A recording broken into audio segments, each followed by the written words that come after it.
Hi, my name is Jordan Boggess, and this is the Extra Evidence Project for MUS 803 with Dr. Wiggins. Um, for my Extra Evidence Project, what I did was I recorded myself teaching a class. In this case, it was my fifth grade beginning band class. And I then went back through and I watched the recording several times and analyzed it using the different forms from the book. So I used the teacher observation form as well as the student observation form. And I then have compiled that data and I want to talk about it. And I found this to be super useful as a just reflective process in general. I've not been observed much in the last few years. Just COVID has been really strange with education in general. And not being a core content teacher, I'm not on the observation rotation as much. So just as a chance to get feedback on my own teaching, it is it was really great. So first up was the student observation form, and what I noticed immediately was that this is a super useful tool for collecting student data. Oh my goodness. I will definitely be using this form again in the future. So you can see here's each time code and the student actions as recorded. I did every 10-second intervals while watching the video, which was really easy with the video timestamp. And I compiled the data, and immediately I noticed one thing, and that is the student was motor off task frequently. I just picked a student at random, and I happened to pick a clarinet player who fidgets with their clarinet a lot. This is something I guess I'm so caught up in teaching I've not noticed, and I really am going to be recording myself teaching a lot more because it allowed me to see a lot of things that I don't necessarily see during the class because it's easy to get so focused on doing one thing that you kind of ignore or don't notice as much other details. So just like when you're playing an instrument, you record yourself a lot and listen back to it because you don't hear it the same. Watching back a class that I taught, I learned that the way I think the class goes and the way it actually is going are kind of different as well.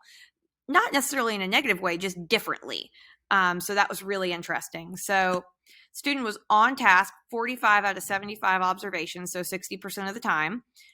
There was noise. Generally, this was what I would consider talking. One time, I believe the student played their clarinet out of turn. Was 12 out of 75 observations, so 12% was noise off task. Motor off task was 12 out of 75, so 20% of the time. And then this was where the student just at one point just stared off into the distance for an extended period of time, and that would be 3 out of 75 or 4% of the time. I believe that recording and then watching back is a really great way you can collect data. And I will definitely use that in the future, especially if you are having a trouble student. And collecting data like on this form here it's a lot to do. But if you have it recorded, you can go back and watch it and you can still teach your class and not have to worry about every 10 seconds also doing your data collection. I think that recording is such a great tool and so accessible now with technology. On the teacher observation, it is a little cringy to watch yourself. I will admit I was a little uncomfortable initially watching myself teach, but hearing your voice on camera is strange. But I really appreciate the data that I got from this. My data analysis, for the sake of being on the computer and typing, I couldn't do circled, so I did italicized for errors. So approval of social, correct. So correct approval of social was 15 out of 75 observations, or 20%. Social approval errors, where I maybe say great, and then there was not something great happening, or I ignored an error and just kept going, which I consider an error because the tacit approval of something means that the kid could do it. They think they're not in trouble for it. That was 3 out of 75 observations, or 4%. Academic approval, which is what I apparently give the most of, is 36 out of 75 observations, or 48%. And that is a lot to do with the teaching cycles, I guess. And, do, play, say. We do something. Well, I say to do something, we play it, and then I give feedback. Apparently, my feedback is largely positive. I did give one academic approval error where a kid played a wrong note, and I did say yep, and I am not proud of that. Um, I would not like to admit that there was an error, but I feel like in the sake of being transparent and the purpose of this assignment, I should admit that. Disapproval, I do not get a lot of. And so disapproval academically, I gave 7 out of 75 observations, or 9.3% was disapproval error. And then disapproval academically.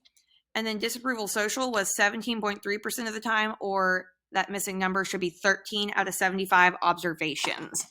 So my big takeaways from this are that the student I observed fidgets physically with their clarinet a lot. And I understand that at a 5th grade age, this is going to happen.